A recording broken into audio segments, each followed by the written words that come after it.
Donc, tout en disant bienvenue à notre chers invités, honorables invités, au nom de toute la mosquée, de tous les fidèles musulmans, nous disons d'abord, parmi nous voudrions présenter notre imam, Imam Mustafa, qui est l'un de nos principaux imams de la mosquée, plus les imams que vous connaissez, des frères imams qui ne sont pas là aujourd'hui, qui sont pris par le travail.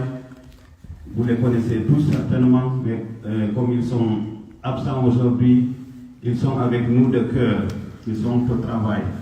Ils vous disent aussi bienvenue au nom de tous les frères et toutes les sœurs de Liège. Donc après lui, évidemment, ici, je ne saurais pas vous présenter tous les visages. Parmi eux, il y en a que vous connaissez et il y en a d'autres que vous ne connaissez pas. Donc, Inch'Allah, tout le monde en tout cas est content de votre présence parmi nous.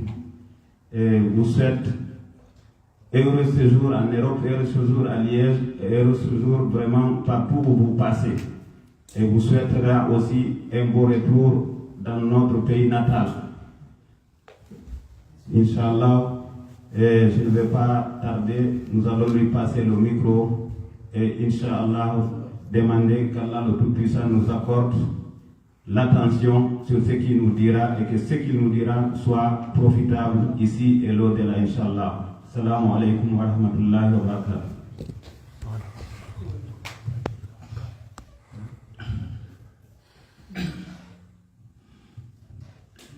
أعوذ بالله من الشيطان الرجيم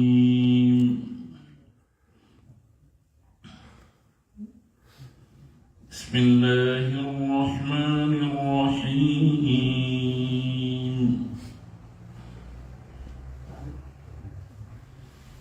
ولقد سبقت كلمتنا لعبادنا المرسلين إنهم لهم المنصورون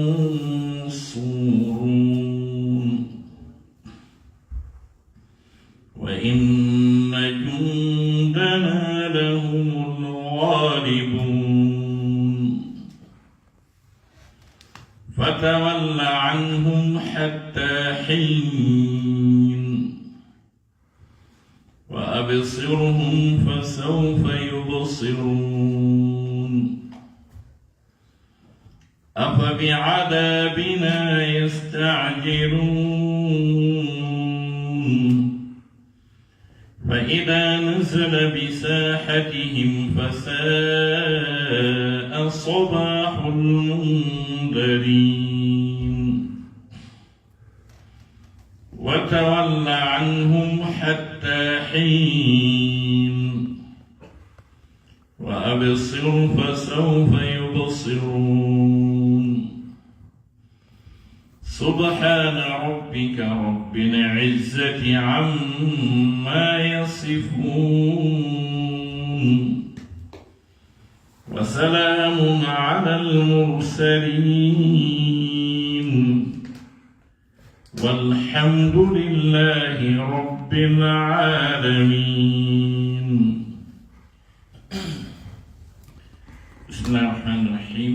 الحمد لله على نعمة الإسلام وكفى بها من نعمة، ثم الصلاة والسلام على سيد الأنام سيدنا ونبينا محمد بن عبد الله وعلى آله وعلى صحبته الكرام والتابعين لهم بإحسان إلى يوم لا مرد له من الله.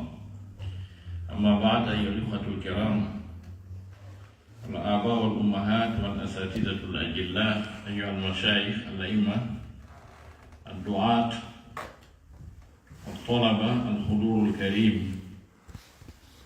أوجه إليكم أطيب التحيات وأزكاها قائلا لكم جميعا السلام عليكم ورحمة الله تعالى وبركاته. كما تفضل الأخ الكريم المقدم لهذه الجلسة المباركة أمام هذه الوجوه المنيرة بالإيمان والتوحيد والتقوى.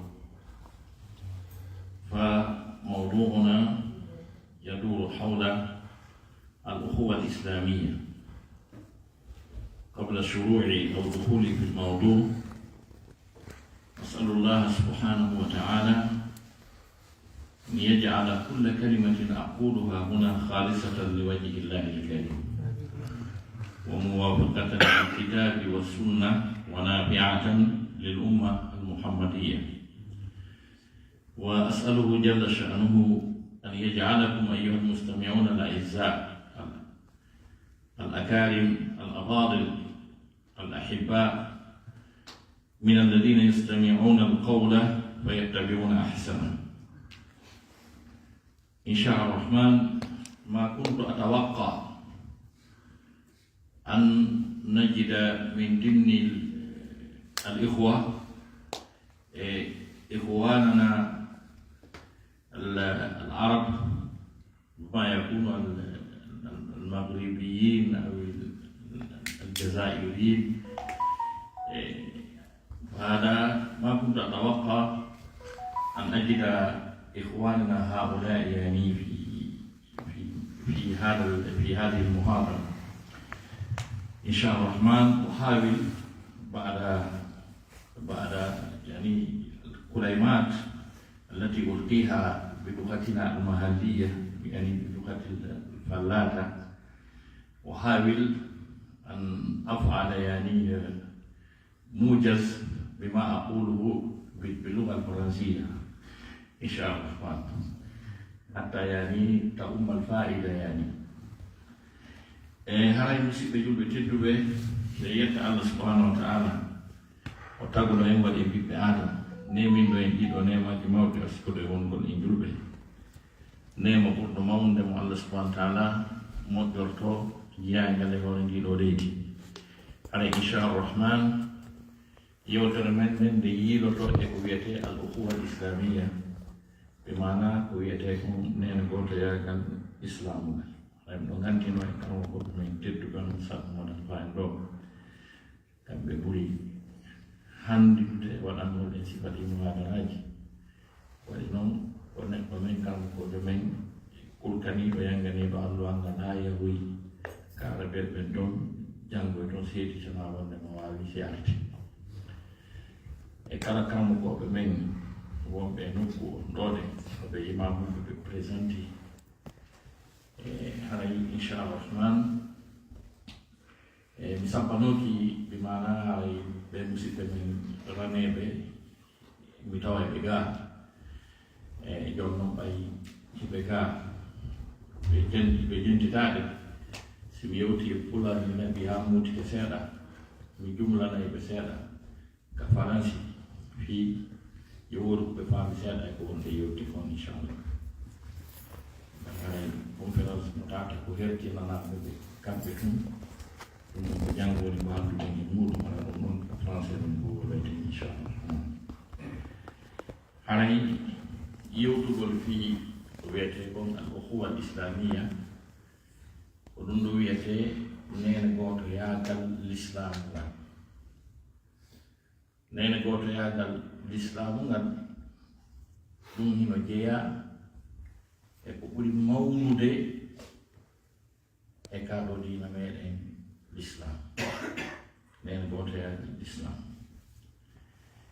ko fi honɗum ko ɗum ɗo woni hima, ko ɗum ɗo woni hima men en yani julɓe ɓen, si tawi ɓe wonay e ley e bimana hima Allah subhanahu wa ta'ala, si tawi Allah subhanahu wa ta'ala renay ɓe kamɓe julɓe ɓe, hara o sembinay ɓe, hara o hiway ɓe e ayiɓe maɓɓe ɓen, sarti on ko so tawi ɓe ñimni ɓe tabintinni nene totoyagal islam. Allah ƴettanade julɓe ɓe garanti hiwgol ɓe, rena ɓe e ayiɓe maɓɓe ɓen, o ƴettanade ɓe garanti ɗum ko comportement maɓɓe, on jikku maɓɓe watta ha Allah subhanahu wa ta'ala hiwa ɓe ayna ɓe. On jikku on comportement ko ɗaɓɓiri ɓe koye ɓe wonu nene gotoɓe ɓe welda ɓe yiɗindira ɓe yalnodira ɓe yiɗindira na ɓe accindirana si ɓe waɗi ɗum noon aɗa allah ƴetti garanti hay hunde waɗata ɓe o riwawi ɓe wayino ɓe o ƴetti garanti no woodi ko yimɓe buy famani julɓe bus wiyay ko honɗum hadi allah walla julɓe ɓen ko honɗum allah aynanta ha julɓe ɓen ware cuuɗi maɓɓe sunne rewɓe maɓɓe yane e muɗum jawle maɓɓe jatte yara allah no reeni ɗon honɗum hadi allah walla julɓe ɓen ɗoɗi posoɓe on question o jonna garanti wallugol julɓe ɓen o jonna o garanti si wona ɓe wonirnode no o faanirama ko o jonni garanti hiwgol ayna ha ñande tan ngal dari o diina makko kam wona julɓe ɓen o ɗo woni mamani diina ka o addi kan o wi karɗo o renay ka hewtoye ka fokkiti ton kono amma julɓe ɓen hiwgol ɓe e ayɓe maɓɓe ɓen ha gasa ɗum ino nanndi sartiji ko so ɓe timmini ɗin si allah onon ɗo walla ɓe si ɓe timminaɗo accitaka yoɓe wara yoɓe daɓɓite yoɓe viole yoɓe jatte hakkate allah laayi mum no woni ɗum ɓen famani amma noon diina kan diina l'islam noon o wii o hiway ka o aynay ka o naɓay ka hakka hewte diina kan inna allaha baligu amrihi allah subhanahu wa taala o wi o yettinay fiyake makko o yahay ha o hewtoya o foɗi wondema diina kan iwi ñande diina kan ari ko diina kan ka artu e annabi adama alayhi salam koko opposition ka ardi tippa kono adama ɗo tawi diina kan heɓi probléme ko sabu heɓugol diina kan probléme ko ɗum noon tippini adama ɗo sabu hari adama e ɓeygu muɗum ɓeynate ka aljanna ñamum ko won toon kon foof si wona leggal ngal ɓay ɓe ñaami leggal ngal allah subhanahu wa taala wi tippiɓe ɓen ko ayruɓe kulna bitu ba'dukum jambi kulna bitu min ha jamia ba'dukum bi ba'din adu tippe on fof yoga e mon noon e dow yoga ko ayruɓe allah subhanahu wa taala fodoyi wondema addugol diina kan so tawi ko aroyi haray jokkirɓe ni ɓen ko ni ɓe jokkira ni ɓen ko ni ko allah tigi signali fetteɗe ɗiɗi kanji ɗin ɗiɗi dali fa imma yatiyannakum minni hudan wa man tabia hudaya fala khawfun alayhim wala hum yahzanun si ani arde e moɗon ɓay ma aroya immorte yan min peewal ngal peewal ɗum hudan mo allah faami huwa dinul islam ko diina l'islam kan aɗa daari hudan dal kala jokkuɗo kan diina ɗon haray ɓulol alanamo suno alanama jaka wodoyeɓe jokkataka so wi kala jokkuɗo ko ɗum ɗo haray wodoyeɓe jokkoytaka ko ɗon kanji ɗin ɗiɗi ari donc fetteji ɗiɗi woni ko nangodiri allah daari fi atayni fi atum tuqatilu fi sabilillahi wa ukhra kafira allah daari ko fetteji ɗiɗi fedde ko wi ko allah addi ko diina allah kan e sharia makko on e législation makko on ko ɗum ɗo marsata woɓɓe go wi ko tuma ɓe maayi ɓe lanni o si diina allah kan marsa ɓenɗo woni opposant ɓe opposé diina kan ko ɗin feddeje ɗiɗi on ɗon jonnon gariɓe wi haɓay kan diina allah subhanahu wa taala o wi wondema kanko e nelaɓe makko ɓen ɓe foole kataba llahu la aglibanna ana wa rusuli allah walan ɗon farni wondema ko kanko e nelaɓe makko ɓen gañoto o ñande ɗum wanno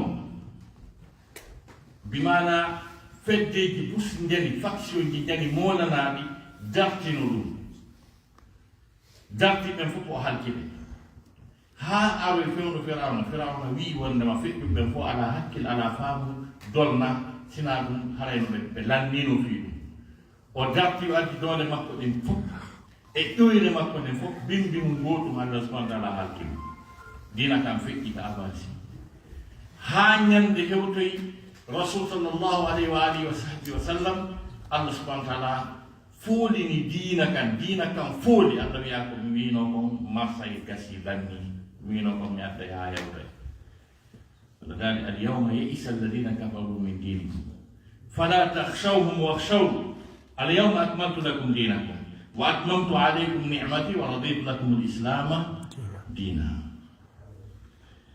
اليوم يئس الذين كفروا من دينكم dari hande opposant ɓe ɓen saliɓe ɓen ɓe taƴi ɓe ɓe déclari défaite maɓɓe on kamɓe tigi ɓe winanni ɓe wawama ɓe forani o wi tan wuluɓe hande kadi hulelanni hande mi timminani on diina mon mi timminani on nema mon mi suɓanike on kaatiga l'islam kam mi combatte mi addi ha ka hewti ɗo ko kaɗo won diina mon donc andi ko foti ko marsi ha ñande gargal dari ko wiyete l'islam kon kala ɗum dépensera jawle finance fi mulugol ɗum kono ɓe dépensiri o yaltirta wiya e ilam par ce que ko allah ayni mais amma noon foolugol julɓe ɓen haa gasa ɓe wona kohoɓe ɓe wona tedduɓe haranayi yaweteɓe ɓiye jasine ware jatte ɗum ɗon on wawi wonde o si tawi ɓe tabintinni nene gootoyagal l'islam ngal hakkude maɓɓe ɓe woni nene gotoɓe ɓe wonnini no hanniri noon ɗon allah walan ɗon ittaɓe e koyera e jasine wona bimana garagol ngol tun haɓa fiino dina allah kan ñiiɓira wona ɗum ɗum ɗum woni condition mo fiyo allah wallu jante qur'an inna allaha yuhibbu alladina yuqatiluna fi sabilihi saffan ka annahum bunyanun marsus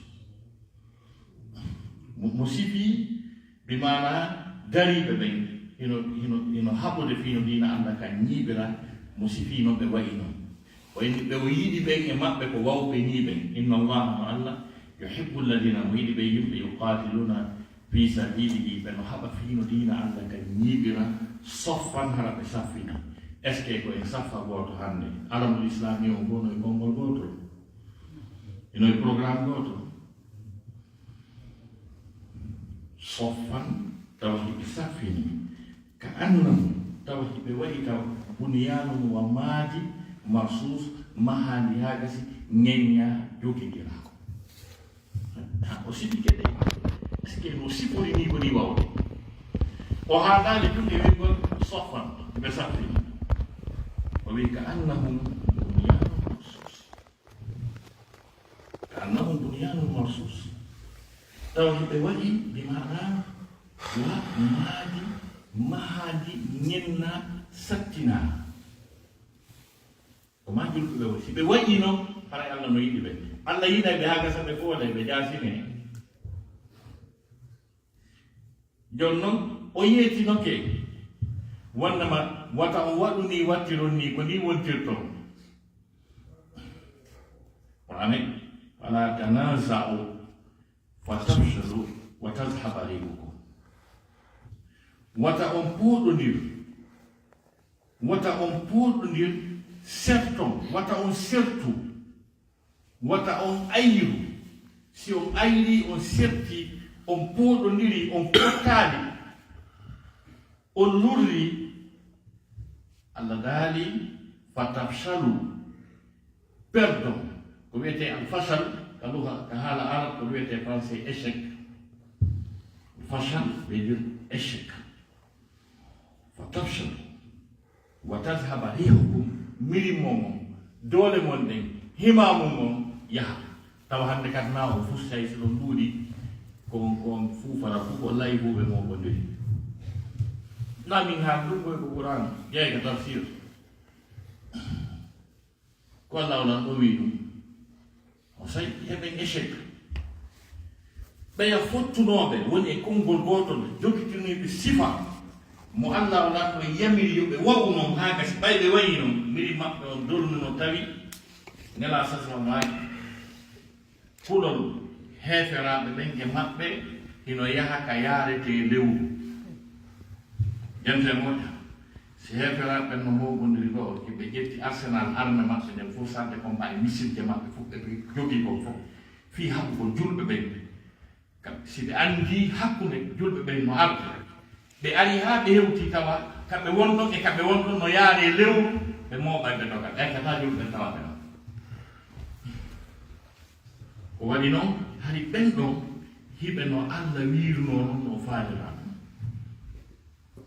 Mes très chers frères et sœurs en islam, comme je disais, notre thème parle de la al-ukhuwa al-islamiyya, la fraternité islamique. La fraternité islamique. La solidarité entre les musulmans. Al-ukhuwa, dans le langage français, veut dire la fraternité. La fraternité islamique. La fraternité islamique est l'essence de l'islam, constitue un élément fondamental de cette religion d'Allah subhanahu wa ta'ala qui est l'islam.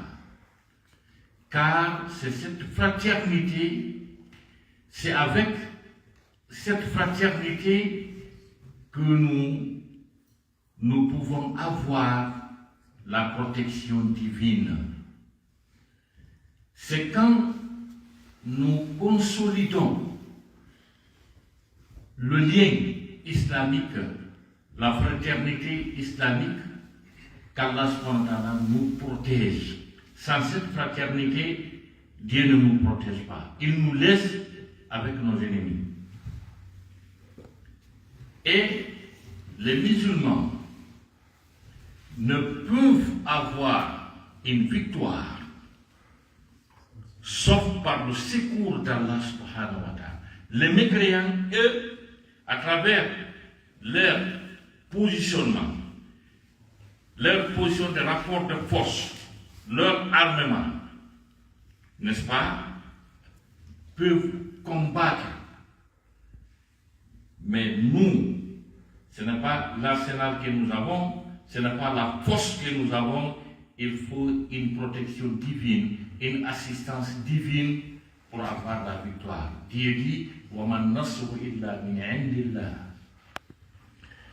Nous pouvons avoir de secours, de la victoire, sauf de la part d'Allah subhanahu wa ta'ala. Et quand Dieu nous délaisse, c'est la faiblesse c'est-à-dire on perd immédiatement, on perd tout ce que nous avions comme valeur. Quand Dieu nous délaisse, c'est comme ça que nous allons devenir.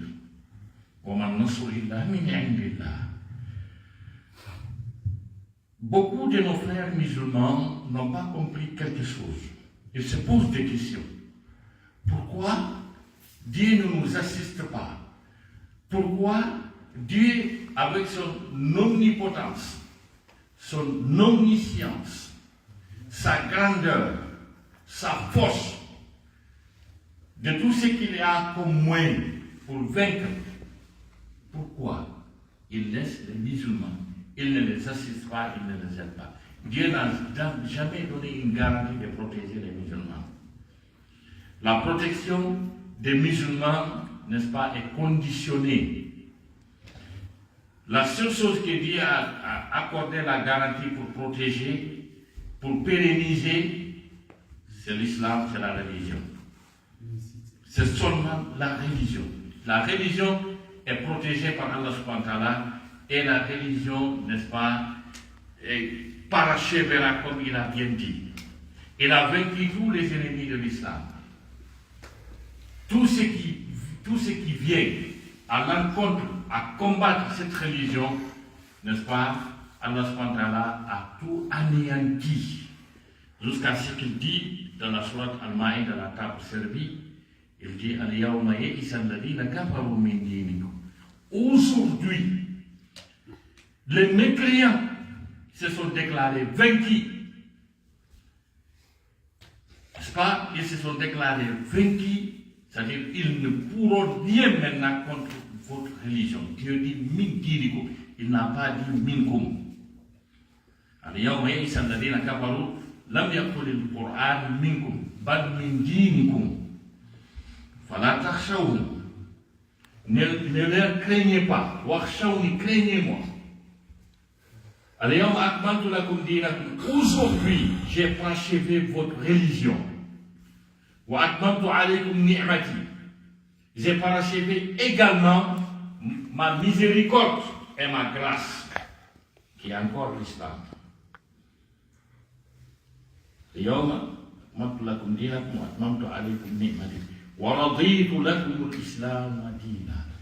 Je vous ai choisi, je vous ai agréé l'islam comme religion. Donc, ceux-là qui ont compris cette fraternité, sa pertinence, je veux parler du prophète Mohammed sur lui et ses compagnons qui ont matérialisé cette fraternité islamique, ils ont eu l'assistance et le secours d'Allah subhanahu wa ta'ala et ils ont triomphé. Dieu dit, ne vous disputez pas. Il ne faut pas créer des discordances, des divergences entre vous, Dieu dit. Parce que vous allez échouer et vous allez perdre votre estime, votre force. Et je pense que c'est ce que les musulmans ont fait. Et ils ont perdu leur force, ils ont perdu l'estime et ils ont devenu des jouets pour leurs ennemis. Parce que Dieu dit, Allah subhanahu wa ta'ala aime ceux-là qui combattent pour le sentier d'Allah subhanahu wa ta'ala, alignés, n'est-ce pas, comme des murs, n'est-ce pas, bien ornés. C'est ce qu'Allah subhanahu wa ta'ala a dit. Donc, c'est ça la fraternité islamique. Nous l'avons laissé de côté. Les musulmans riches n'ont aucun respect pour les musulmans pauvres. Les musulmans blancs n'ont aucun respect pour les musulmans noirs. Les musulmans, n'est-ce pas, instruits n'ont aucun respect pour les musulmans analphabètes ou ignorés. Cet équilibre, cette fraternité islamique qui a été matérialisée à l'époque du prophète Mohammed sur lui, nous avons constaté une absence totale, n'est-ce pas, de cette fraternité qui régnait entre le prophète et ses compagnons. C'est ce qui nous a amenés ici, là où nous sommes actuellement. Donc, pour nous, nous sommes venus de l'Ouest. Nous avons négocié avec l'islam. Nakam spontana buat aku di grup ini. Fanyan kamandal ko akali. Harai lumanai lube. Ewanai lube, ewanai jasu, ewanai wawabe. Dunong kala ka wonte, kala ka tumundir na ngene julbe beng. Wani tay ko niveau ka to woy dotong. Kasome ginyani, wani ko hakku ne menga. Harai ko dulu roy no woti position boy no woti. Jabaade wonde e konngol gooto e jabaade wonde ko Allah lamɗo subhanahu wa ta'ala sifi ɓeya konko ɓe wonno kon haa ɓe fooli ko ɗum wanno nela sallah sallam ɓay ɓe annduno si nene gootoyagal ngal gasali wonde hakkude julɓe ɓe si ɗum wonaani haray ɓe anndi ɓe fooɗata ko ɓe addi ngarndaade sahabaɓe ɓe wondi ɓen ko telema sango ngal nen gootoyagal ko ɓe nelano pet neɗɗo gooto anndi profit maɓɓe tawi ko yiɗuɗo nela saslama marɗo feere nerdi ɓe nertaari umdi labbeede e nertaariji tawi ko goɗɗo faalete hannde ñaamete mo goɗɗo ɓurata faaleede e mbuuɗi ɗi goɗɗo ɓurata faaleede masla wona 100 000 euros maɗum 1 million d'euros e ñaameteeji muɗum e jiiji mum e nertaariji ɓuri labbeede waali o nerdi nelaaɗo salasala nelaaɗo fiɗi ka wumtii maɓɓe ɓe anndiray ɗum ɗo ndinerdaari ɗo si tawi sahaabaaɓe gonɗinɓe ɓe ɓen si tawi hiɓe yiɗindirani hakkude maɓɓe ɓe anndi so ɓe foola e so ɓe foolata nelaaɗo acci hannde ɗo ɓe ngooti ɓe ƴetti ɓeyni goɗɗo maɓɓe on kaari jowinaaɓe ƴettuɗi ɗo nerdaari naɓa jonna aboubacre inna ko jeyaaɗo allah moƴƴuɗo nirdi mo tawi ko min dey ɗum adda tawi Aboubacry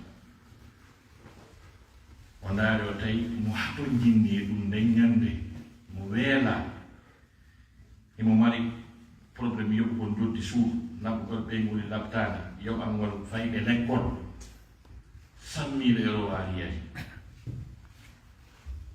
o ndaari o tawi ɗum ɗo eno labba eno futi o yiɗani ɗum ɗo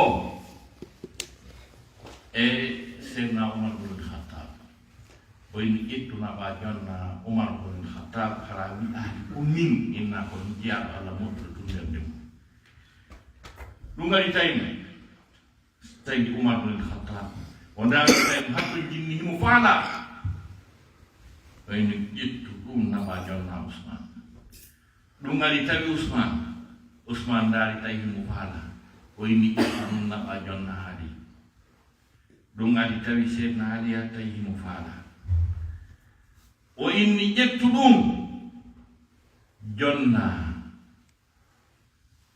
Ousmane o yawi ko ton iwri o wi jonnoy e honno wiyete Umar o wi ko ton iwri o wi jonnoy Ali o wi ko ton iwri o inna wa ƴettu ɗum ni taɓa jonna nelaaɗo Muhammad sallallahu alaihi wasallam kanko ɓuri hande mum a nelaaɗo yetnomo wata wi ko ɗon iwri o ƴetti o arti ɓe jonni Rasul sallallahu alaihi wasallam ko ɓe fof maɓɓe ɓe ɓuri himmirde ko ɓe ɓuri faalede ko jindi hakkunde maɓɓe mo kala tawi ko oya faalana kañum yo muñño ɓay ɗum arti ka Rasul sallallahu alaihi wasallam nelaaɗo nelani ɓe fof maɓɓe ɓe hay nelaaɗo explique ani ɓe ko feƴƴi kon eno tourneri noon tawi ɓe seddani ɓe fof maɓɓe ɗo ɓe foti ten nelaaɗo maaki goɗɗum komi ɗaɓɓiri on wonata sabu haa ko waɗay on heɓike mi anndi o yiɗindira ni ɓe wono e haa ñande goo nelaa sasanama noddi seydna Aboubacry wi noddanan ɓe a fof ɓe fof maɓɓe ɓe noddaaɓe ay Aboubacry Omar Ousmane Ali Muhammad Rasulullah sallallahu alaihi wasallam nelaa sasama maaki miɗo haalande on ɗo gundo an ko gundo an noon mi yiɗa yo o yaltu hakkude me e ngenen ɗo o yetti ɓe goɗɗum moyni hay ɓe wonoy lebbi nelaaɗo noddi Aboubacry ɓen Aboubacry alayhi wa ali nelaaɗo sorki ñaaɗi kaanini yeeso mo wi mi sikkuno jam fotaa plan mi sikkuno on feññinta gundo an mi sikkuno on mara gundo an ɗum mi sikkuno e yo jaga gundo an on sakitaymo hande komi gundomo mi jonnuno on a yahɗo woko wona waɗende seydna Bakri fesiya oye nelaaɗo wina wosi gundo o yalti aray anndu wona Umar yaltinta gundo ma Umar ko jon jikke ko jon konfol na Umar jamfotoma nelaaɗo wona kadi Ousmane jamfotoma wona kadi ɗe Ali jamfotoma nelaaɗo ko min feññini gundo mi woni bonɗo nelaaɗo yew yaltuɗo sikano waɗaynata ɗum ɓe yaltimo gasa ɓe nodde Umar ɓe holli ngoy yeeso ɓe yewti nden yewtere seydna Umar wi nelaaɗo si gundo o yalti ɓayde hare o yalti sa wi gundo o yalti hare o yalti a wonaani no o woda sowona gonɗo ara heɓata haqqille ma ara e Aboubacry wattane a e Ousmane wattane a ɓe yaati komin Umar feñi gundo ma o ɓe yimɓe moƴƴuɓe noon ɓe jam fotako ma nelaaɗo nelaaɗo wi yew sikano jam fotoɗo ɓe noddiri ɓe ɗum ɓe nayono mo kala wi ko kañum na oya ko kañum woni gonɗon ɓe ko moƴƴuɓe nana sasama nodditiɓe ɓe fof maɓɓe wi gundo o yaltaade mi jaaray woni si on hoolodiri ɓe iwi hande mi hoolike mi fooli arten ka sammiɗero goɗɗo ndaara sammiɗero e nafakaji ɓurɗi moƴƴude e kanŋe o nerde hana onon Oustaz Saydou Alaji Ceerno mi taw dow yeeso ɗo Mitaudo ono Musa saiki ada di Jerman. Kanye Musa bakar imamu. Ungeli kanye Musa manalpado. Ono do nayo do wae wonde Abu Bakr Umar Usman. Ebena. Sambile do anatawa bizuba karusa. Eko jokko dire mun ko hoppi o jonno yala ci cerno.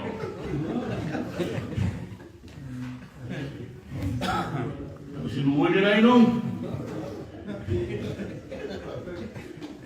Taw sinu wodiray non. Taw sinu wodiray non. Onon do. Taw honde tuma. Ɗum wonata e ɓerɗe julɓe ɓe ko ɓeeɗo waɗi ko ɗum wona ɗum waɗata maɗum ka gunɗo haa gasa nodda Oustaz Saykou haa gasa mi yiyatoɓe gunɗo komi yeetiɓe kon kamɓe ɗa yalti Oustaz Saykou ko wiyatani paalno yeetade ala ceerno juuɗu gongol mo wakkili mo laaɓiri kono ko nani o waalata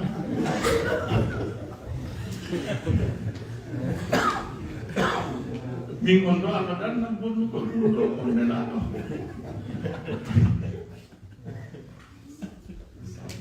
fanni en yo'indira en bonnidira inde e wonay ka goɗɗo e min jasata hersata hay na enen Allah wino en yewtade ko Allah wino mes très chers frères et sœurs en islam. Cette fraternité islamique, c'est notre force, c'est notre valeur, c'est cette spiritualité, c'est le lien spirituel entre nous et notre Seigneur et notre Créateur en matière de la protection vers Allah subhanahu wa ta'ala. Car le prophète a su l'ampleur et la valeur et la pertinence de cette fraternité islamique, il a commencé à examiner ses compagnons sur deux choses fondamentales. Premièrement, est-ce que cet amour, est-ce que cette fraternité islamique existe entre ses compagnons les plus proches? Un jour, quelqu'un est venu rendre visite au prophète, il a envoyé un cadeau énorme d'une valeur à peu près de 100 000 € et d'autres choses précieuses au prophète. Il dit, je vais examiner mes compagnons. Lorsque ce dernier quitta le prophète a dit à l'un de ses disciples, prends ce cadeau, va remettre ça à Abu Bakr. Ne lui dis pas que ça provient de moi. Quand Abu Bakr a vu les 100 000 € et tout ce qui s'en trouve, et pourtant il s'est trouvé dans une situation délicate, situation financière, n'est-ce pas, difficile. Il était besogneux. Abu Bakr, il était besogneux. Mais il se rappelle de la fraternité islamique que le prophète a exhorté à ses compagnons, et plus précisément à ses 4 califes. Il dit, prends ce cadeau, va donner ça à Omar ibn al-Khattab, et ne lui dis pas que ça provient de moi. Et quand Omar aussi a vu ça, il dit, ça c'est intéressant, c'est précieux, ça je dois donner ça à mon frère. Il dit, va donner ça à Ousmane, ne lui dis pas que ça provient de moi.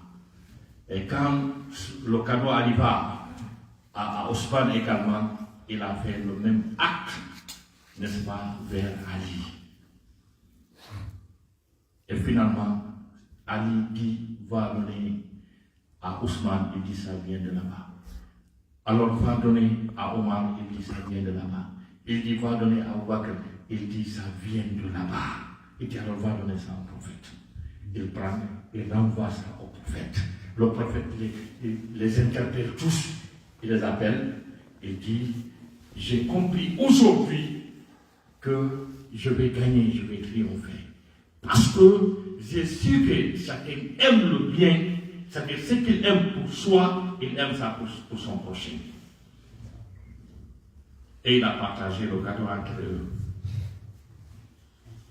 Le prophète resta encore quelques temps, quelques mois. Il les appelle, les quatre. Il dit, je vais vous dévoiler un secret.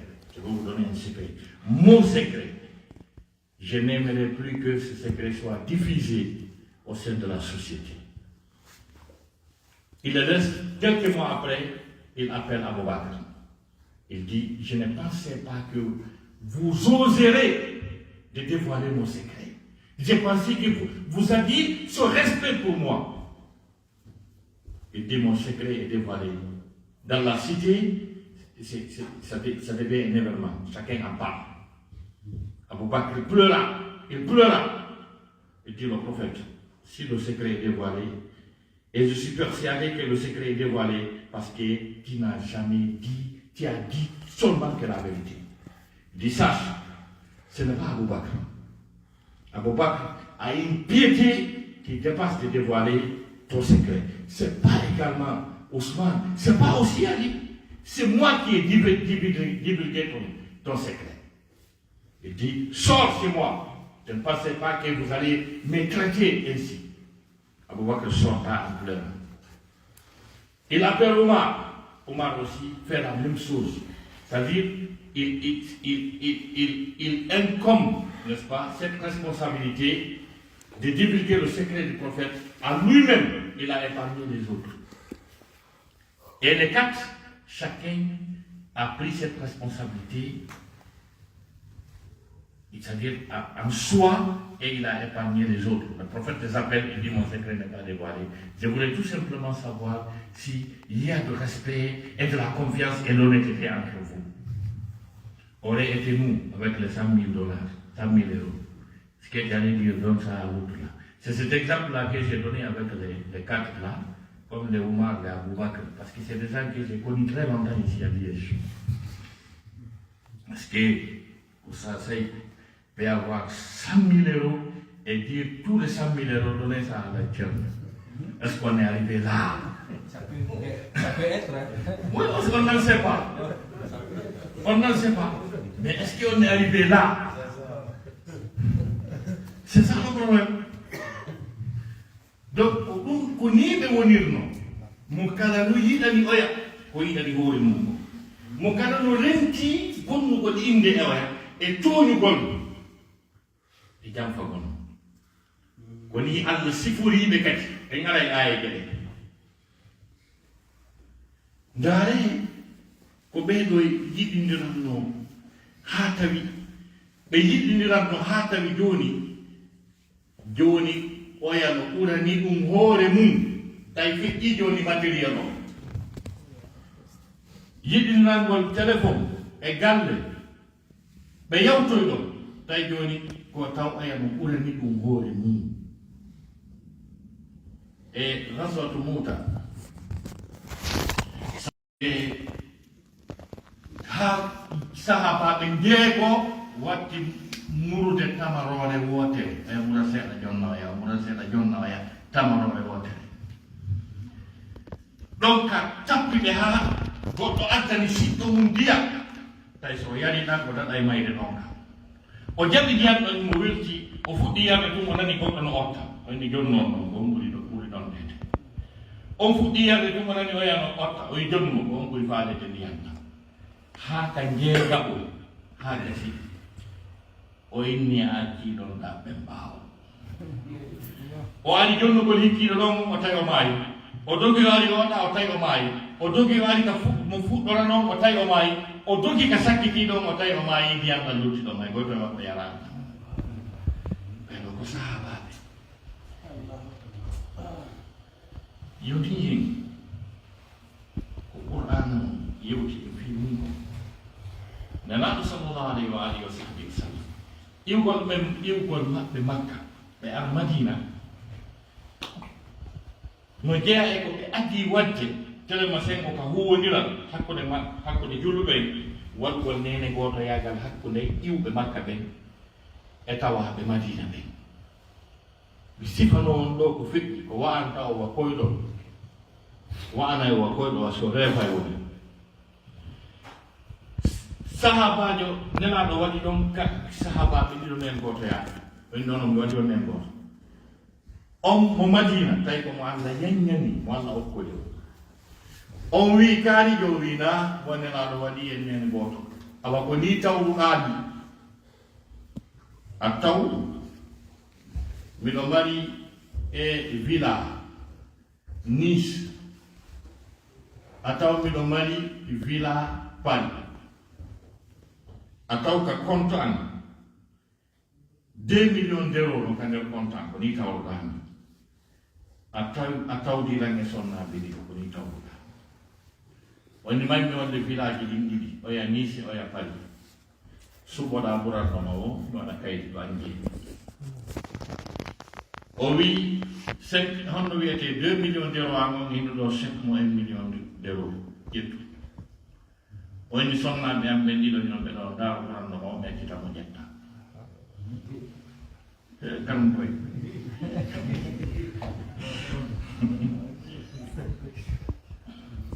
nen goto yagal ngal ko waɗi ɗon kon e ɓawti ɗum kañum kadi ɓay ɗum noon feƴƴi ɓe yawoyi jeyaadi weloyi moƴƴa ɓe wi jawdi mo kala daari nene goto mum o nene goto mo nelaɗo wanno nene goto mum e misal ɓe yaw ɓe mana jeyaadi ni mo kala e misal heeɓi wonowa 10 000 euros mo kala e maɓɓe joni noon goɗɗo tawaɗo madina ɗaɓɓiti nene goto mum o andi nene goto makko heeɓi 10 000 euros kanka ɗo heeɓi 10 000 euros o ƴetti 10 000 euros makko mo heeɓi on o jonni oya wonani oya 20 000 euros kanko fus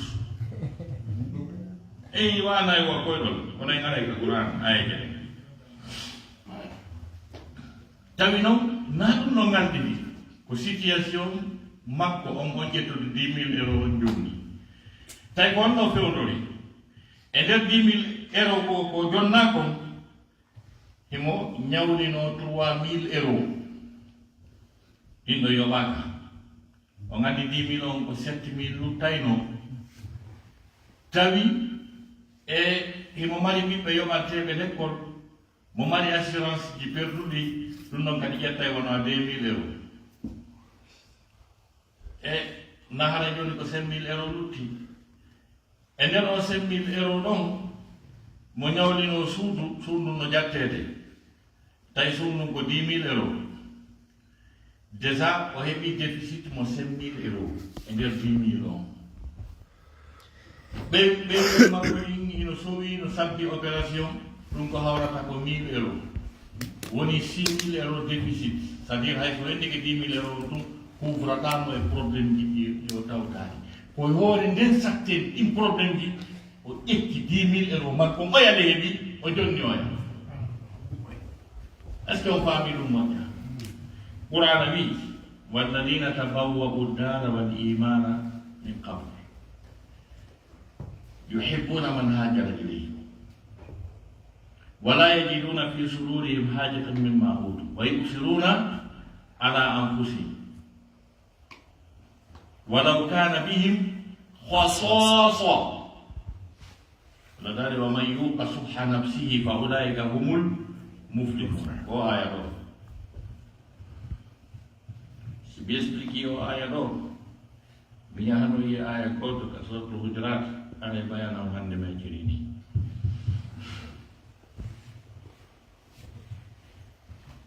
e Allah daali ɓe yimɓe hoɗuɓe ka saare Madina ɓe hoɗiti imanu ɗum e gonɗinal ngal Allah daali ɓen no yiɗi ɓen arɓe tawiɓe ɓen ɓe iwɓe Makka aɗi tawiɓe Madina ɓeɓe Madina ɗa no yiɗi ɓen Allah subhanahu wa ta'ala daali ɓe ala heɓude haaju e ko ɓen heɓi kon ko yimɓe Makka ɓen heɓi kon enen ɗo adiɓe adriyes ɗo ɓe yangi ɗo jindini rondi dogi e neige umani ha wo 20 ɓe yangade ɗo si goɗɗo iwoyi ka iwi ali tawi ɓe ɗo haa gasi o udditiɗo business mum ko kunni e nder leddi o weeli o heɓi jawdi haa woɓɓe goo mono toon aa noon ko ɗo tawi leydi kono ɓeeɗa Qur'an to wii ɓe heɓata haaju e ko ɓeeɗa heɓi kon ɓernde mettata seytinta ko ɓeeɗa heɓi kon ɓe monotaako Allah subhanahu wa taala daali heɓe ɓurna ɓe way usiruna ala anfusihim no woodi goɗɗum ko suuɗi ɗon ay way usiruna hum way usiruna haulai ala anfusihim tawi ɓe iwɓe Makka ɓen ay tawiɓe Madina ɓen no wela ɓe ɓuri hoore maɓɓe ko aya wi ko Allah subhanahu wa taala daali heɓe ƴetta ko ɓe jogii kon ko ɓe heɓi kon ɓe jonna ɓe e hoore nde ɓen heɓi c'est à dire ko noon ɗaɓɓitude e aya on koko Allah wi kon walaw kana bihim hasasa hay si tawi hiɓe hatonginni ko wiyete hasasa komo situation mum ko heɓuɗo 1000 euros tawi no jogii probléme 20 000 euros ko wiyete walaw kana bihim hasasa c'est à dire Allah daani hay si ɓe ɓitti hay si ɓe weela hay si ɓe soñji hay si ɓe hatonginni hay si ɓe fokkitinnaaka gaso fii ñamaande ne 1000 euros ɓe ƴetta 10 000 euros ɓe jonna nene koto maɓɓe on kamɓe ɓe ɓaaroyo ko ɗum aya o wii ɓeɗo kamɓe ko ni ɓe wonnata ngelo e men wonata ɗo ayna ɗo haa goɗɗo e mede wi fa few e kono ga ɓe dogii tawi ɗo yeeso ɗo mo ardi ɗo no ardi o hara ko probléme 2000 euros ɓe waɗiri paɗal tawa wonko fillitade ɗum noon no mari 30 000 40 000 euros ka compte mum no dammi kadi kona kiri no soodi ɗo suudu o daro wiya o Europe ɗo o wifino kamɓe tawi kamɓe ɓe jaɓata ɗum tawi kamɓe ɓe jaɓata ɗum mais très chers frères et sœurs en islam l'un des actes clés que le prophète a posé lorsqu'il est arrivé à Médine, c'est de consolider cette fraternité islamique. Il a pris quelqu'un qui est venu de la Mecque, c'est-à-dire il a cultivé une atmosphère de fraternité entre chaque venant et les gens qui se trouvaient à Médine. Quelque chose s'est déroulé, quelque chose mystérieuse s'est déroulée lors de ce mécanisme, lors de cet événement. Un Mécois est tombé sur un Médinois qui est fortuné. Il dit voilà comment tu m'as trouvé. Tu m'as trouvé avec une villa à Nice, tu m'as trouvé avec une villa à Paris. Tu m'as trouvé dans mon compte 2 millions d'euros, tu m'as trouvé avec 2 épouses. Je te donne un chèque d'1 million d'euros. Je te montre mes 2 villas, tu choisis laquelle qui te convient. Voilà mes 2 épouses, choisis une. Je la divorce, je la donne. C'est passé entre les compagnons du prophète. Et quand il partait pour lutter pour la cause de l'islam, il y a eu des butins où chacun pouvait avoir 10 000 euros. Quelqu'un, un Médinois qui avait un problème de 20 000 euros, il prend ces 10 000 euros, il donne encore à son frère Mégois. C'est ce que le Coran a décrit dans ce passage coranique, là où Dieu dit, ceux-là qui ont habité la cité, c'est-à-dire la cité médinoise, avec la foi islamique, ils aimaient les gens qui venaient de la Mecque. Et il ne se trouvait pas de peine dans leur cœur de tout ce que les gens là ont eu comme faveur. Et ils les choisissent sur eux-mêmes. C'est ce que le Coran a procédé à cette description. Je finirai cet exposé en vous lisant un verset qui se trouve dans la sourate Al-Hujurat. Sourate Al-Hujurat. Tela masengo ka huwondire ka okkindirgol. Ka yiɗindirgol, ka yiɗindirangol. Ɓe ayde ɗe mi jangi ɗo yoni.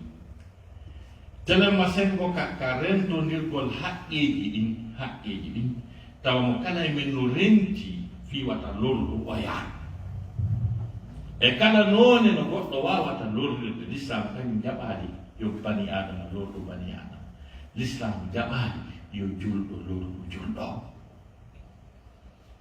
ko andirton ɗum ko hay lorra ka tawata haraka memaade julɗo hay ka lorra ko kallorra ɗon allah ɓuri hurɓini lette ɓurɗe hurɓinaade ɗen ko arani ko men enen on jangi firo waylul li kulli humazatin lumasa waylul li kulli humazatin lumasa on finama ɗum on firanama ɗum on fencitanama ɗum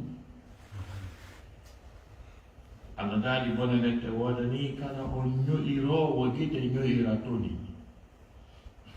ño'irowo gite ño'ira toni bone lette wodanimo ko honɗum wiyete waylu seydna abdoulahi ibn abbas o wi ko wiyete waylu ko koloyji jeeyaɗe koloyji yiite jahannama ko tawata ñande wo ñande yiite jahannama ngen toroto allah laabi capanɗe jeeɗiɗi yo allah pottinirge kange yiite nden e ɗin koloyji ko ɗum wiyete waylu o faami ɗum moƴƴa ha allah daali ɗin koloyji no yiite ɗi maranama ɓen ño'iroɓe toni ño'ira gite honɗum won ɗum ko si goɗɗo naatiɗo joni no watti doloki seekiji tawa no hersini mi waɗani oustan mouhamadou almakala ɓe ni andi ko hunde ko woni wiide ɓe ndaar dolokinji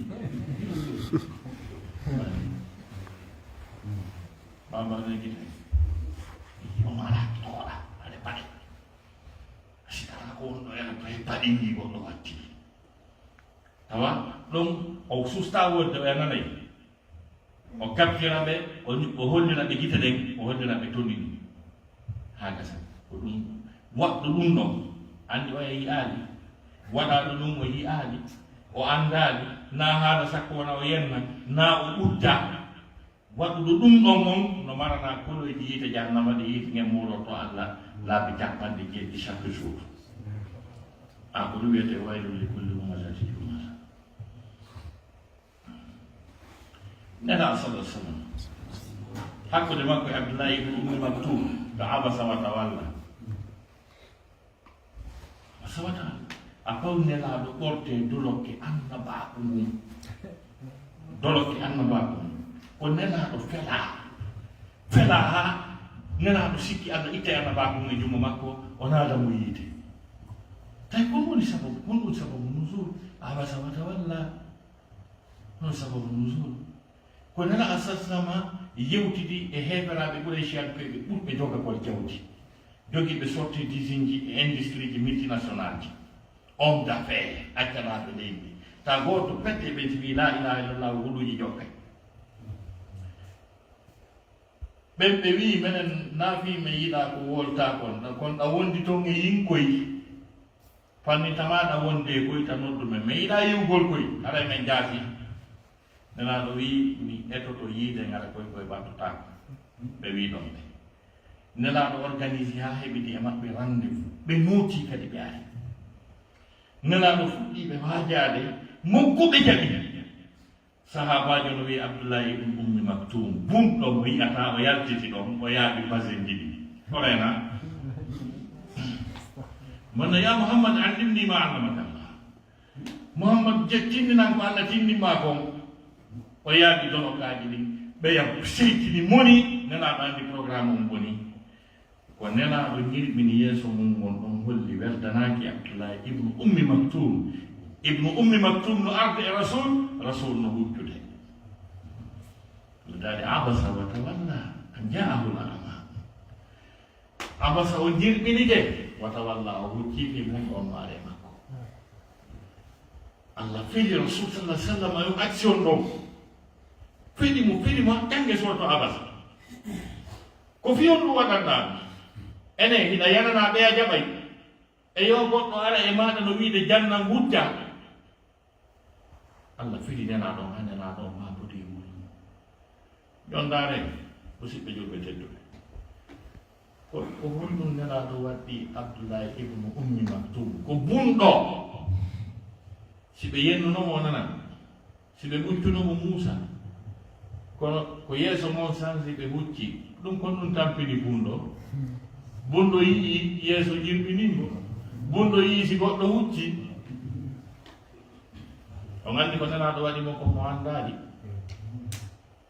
kono fii o anndali atte o nelaɗo perdarnabako mum ko par ce que nelaɗo waɗimo action hersiniɗo nder ɗum ɗum tum imi dañande kala ko batu mum tekki si ɓe haynike Ibnu Ummu Maktum ɗon ɓe nayi accitanemo laawol o aray ha o hewta ko takko maɓɓe ɓe joɗɗintamo ɓeyna ko oɗo Allah felirinmi fi mum ɗum ɗo ko Muhammad Rasulullah sallallahu alaihi wasallam woni attasa nder ɗum action mum ɗo ko njero yenneten par jour ko njero ñiddinten par jour taale ko julɓe ko njero inñinten par jour fi enen ɗe mari basin ji ɗe mari sorti disinde eɗen jawde avion je fi enen ka yattuɗe wo ko wawa caw fof no yiɗi en no faala e yaɗam en jettuta ko miskino en jaɓata hay landal miskino en ñamitata e miskino en juurota ko mo so wi usade faala arde ñande oɗo no fokkiti paɗi ko en nani nela asal salama kañum wonirno joni noon baargol ɗum noon aya mo wi yomɓe sikkitora e yewtere an nden ko aya mo tawata wallahi si julɓe ɓen gollitirimo jaɓimo julɗo e julɗo aɓata aduna ya ayuha alladina amanu ijtanibu kathiran min adh-dhann inna ba'da adh-dhanni ithm wala tajassasu wala yaghtab ba'dukum ba'dan ayuhibbu ahadukum an ya'kula lahma akhihi maytan fakarihtum aɗa naate kono yo gonɗinɓe woɗɗite ko ɓuri heewde e sikke ko waɗi no yoga e sikke ko bakkatu wata on wiɗodir wata on ñoƴidir e ara goɗɗo e moɗon no yiɗi si oto tamponi goɗɗo woni ke ka fooseji o woni lewru ɗon ɗen haaren ɗum paccitike gilɗi ñaami ɗon luuɓi goɗɗo sufta rewde ɗon tamali kinam ko on boy men wakkiti arde tawa on ɗon ha gasa no ɓanna assiette taƴa ɗon seeɗa itta koƴe ma soƴƴa ma yirto ko ni aya on wiiri honɗoni mana aya ko bonnuji Allah joɗɗini fiwata e kam bornude aranere nden o wiye woɗɗitu sikke sabu yokka e sikke ko boni ko bakkatu jaggat fa min sikke ko ɗiɗi ko sikke moƴƴo sikke bonno sikke moƴƴon jogodiren hakkude men sikke bonɗon tertoɗen mi jannon misal goɗɗo ara tawa hiɗe jooɗi ɗo o ara ɗo ta ko neɗɗo danejo pen tawa toni ɗin no ɓawdiri wa kembure goɗɗo e men hayno ɗi toni ɗo tum on nandi filme o suɗi ɗi toni ɗo ɗi ñama e malboro ɗi toni goɗɗo ɓawdiri fi moɓɓe ɗum toni mo watani tawi Allah ko wiwnoma ko ya wi ɓay ɗin toni ɓawdiri ɗo wiya ko astahfirullah ha ɓawlini hara ya ƴetti zannu moƴƴo on ko ya sikkumo ko moƴƴi hiɗa reeniɗa felliti ko tankorugol ɓawlini kono wiya non ko astahfirullah ko la ilaha illallah wongo woodi ha toni ɗin ɓawli arani ka fiimu tigi har andi o fiimu tigi si a wi ko astahfirullah sikkimo ko moƴƴi hara ya waɗi ko aya wi ko kono sa sikki toni ɗin ko ɓawlini ɗi ko tankorol ndu a sikkimo sikke bonde ko ɗum Allah wino ma wata waɗu ɓayno no waɗi ɗum ɗon ha gasi ko joɗɗinanma bornore yeeso ha joni on haɓali par ce que ko sikkuɗa kon ko ga woni o anda Allah addi bornore wiyetede wata ngaaru siko gonga wata o wiɗodir ɗaɓɓitu ɓay ɗum ko Allah wino ara noon ko ngalantinne bornore ɗon gadduwano wiide ko astahfirullah ɓawlini toni ɗin a fusi bornore nden a wi ko fiibugol Allah adanima bornore kadi fiya daɗo wiwata ndaaru siko gonga ka wiɗo mo wona ɗo seeɗa tum o jolta o gandi fimoɓe mortoto quoi waɗa zayi o tippora ha joni o yehi fimoye kon ina lantude bornore ko kadi wa joni o yehi fimoye kon on tigi jokkita ñento ara haade o huɓɓina malborol ndu o fewtaka kam par ce que fimoɓe hakke maɓɓe ɓe bonniɗi si ɓe pooɗi hen ku on ko wigol allah yim dey pas fiwiɗo ga ɓe naɓirta fimo wattane hakkil moƴƴa premier coup on ko dow o darta wigol allah yim fimi dey pas kadi o aynane ha o huɓɓinagol o ayna ha o fima allah wino to ɗaɓɓitu o ɗaɓɓiti o yi o tawi o fimi andi o nanti bornude allah ɗi molni allah addi kadi wonde kadi tambani ɗini o wiyta wowloy ko yiwɗama mi winoma wata sikko o fimay yedduɗa tan sikkuɗa o fimay mi winoma wata ɗaɓɓitu ha anda siko gonga o fimay yedduɗa tan ɗaɓɓituɗa awa yandi wata wowlu ko yiwɗa kon wala yakkata baɗo ko mbaɗa wata ñowgol ko wiyete ñowgol goɗɗo ko wuurugol ko woni wadde tigi tigi kono harano hersini taw ko ala kay wando ko suuɗi ko wiyete ñowgol la wiyta wuuru on tigi ara tun daro o gandi ñowoɓe ɓe mari départ ji ɓe mari stratégie ji ko si tum ɓe yetta ɗo gonno wadna boni wadna boni ino gandi ko homboni yino fima non hande si tawno goɗɗo si wartike na fusno mi wartu kam addam boni dina kam boni ka yeɓama hiɗon andi hompo mi yiɗo fiima hande ko muko baje hororaɓe ɓen ɗo ɓen miɗo fiima o bonnude inde wende o wolamo ñawamo ko ɗum woni ma ngana hayron joni si tawi e respecti e ɗaɓɓitade ɗumannaki wangam waɓata ma sa yi a wonani wangam waɓata ay goto donc ko ɗon mi on darade ɓe tabisama ɓeɗo mi randa micro mes très chers frères et sœurs en islam, la fraternité islamique nous parle également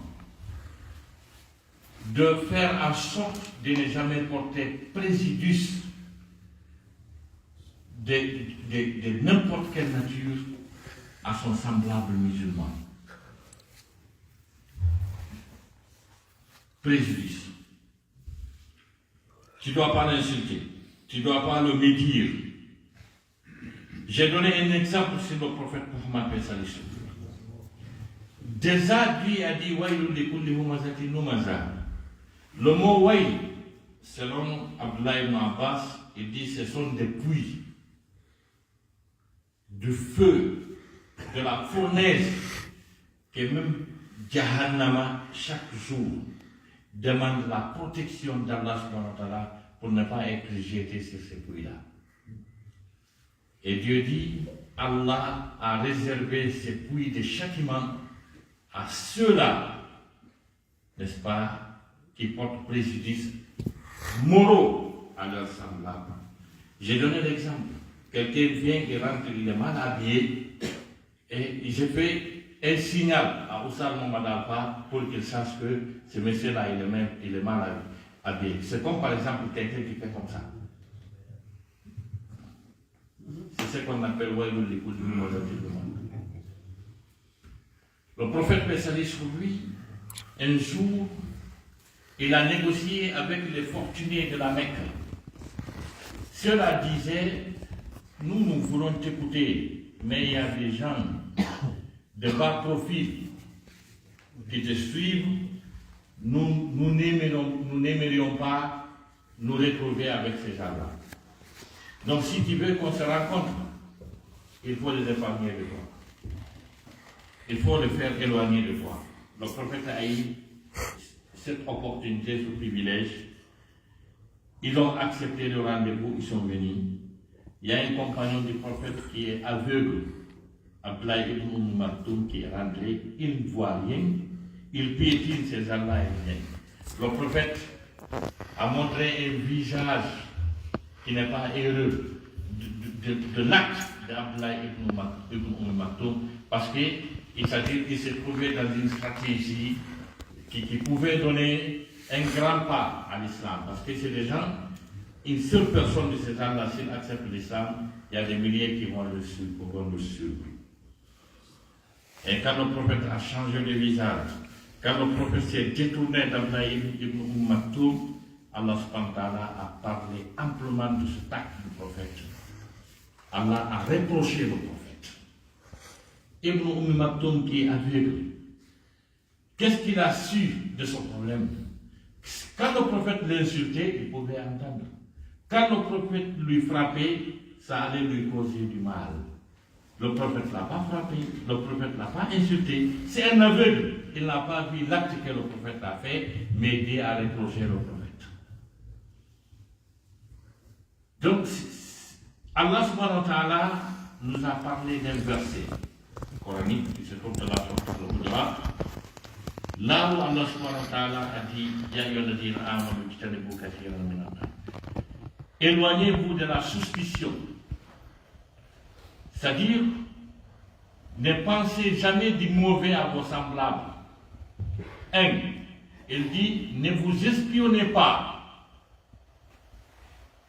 N'est-ce pas?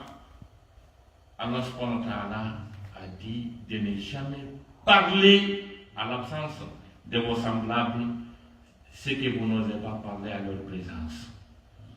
Ne parlez pas du mauvais à ces gens-là. C'est ce qu'il a dit. Et il y a certains de nos frères qui brisent ces bornes. Parce que quand on respectait ce verset, par exemple, j'ai donné l'exemple, quelqu'un dit, il rentre ici, il nous trouve, ça trouve que ses lèvres sont noircies. Rapidement, quelqu'un va penser que c'est quelqu'un qui fume de la cigarette. Et normalement, ce qu'il devait faire pour avoir la conformité avec ce verset coranique, c'est de dire, c'est parce qu'il dit trop astaghfirullah, c'est ce qui a noirci ses lèvres, c'est ce qu'il devait dire. Il n'a pas entendu. Mais il brise cette étape en pensant à ça. Dieu a encore amené aussi une borne encore. N'est-ce pas? Il dit, ne cherche pas à savoir s'il filme ou pas. Et il se soustrait des gens, il part quelque part dans une cachette, il commence à filmer et l'autre le suit. Il le voit en train de filmer. Dieu a encore à placer une borne encore. Il dit alors ce que tu as vu n'est dit à personne. Il vient et raconte ça encore. Donc l'autre là a fait un seul péché, le fait de filmer. Toi qui as fait le péché, n'est-ce pas, de penser du mauvais à ton semblable. 1. Tu as fait le péché de l'espionner. 2. Tu as fait le péché de parler du mauvais à son ennemi. 3. Et lui, c'est le fait qu'il a filmé son nom. Et toi qui penses que c'est ça l'islam. Donc, voilà des choses que nous devons faire beaucoup attention. Voilà des choses pour pouvoir consolider cette fraternité islamique à travers laquelle nous aurons la protection divine et, n'est-ce pas, et son soutien, son assistance. Je pense qu'il est important pour nous de connaître ça et d'appliquer ça entre nous. C'est ce que l'islam nous recommande. Et voilà mon exposé. Je remercie tous ceux qui ont accepté d'honorer cette conférence par leur présence, votre temps précieux que vous m'avez accordé, et surtout nos grands chefs, je veux parler de Oussama Mohamed Alpha, et nos imams qui sont là, et qui par leur présence, ont honoré cette rencontre. Assalamu alaikum wa rahmatullahi wa barakatuh.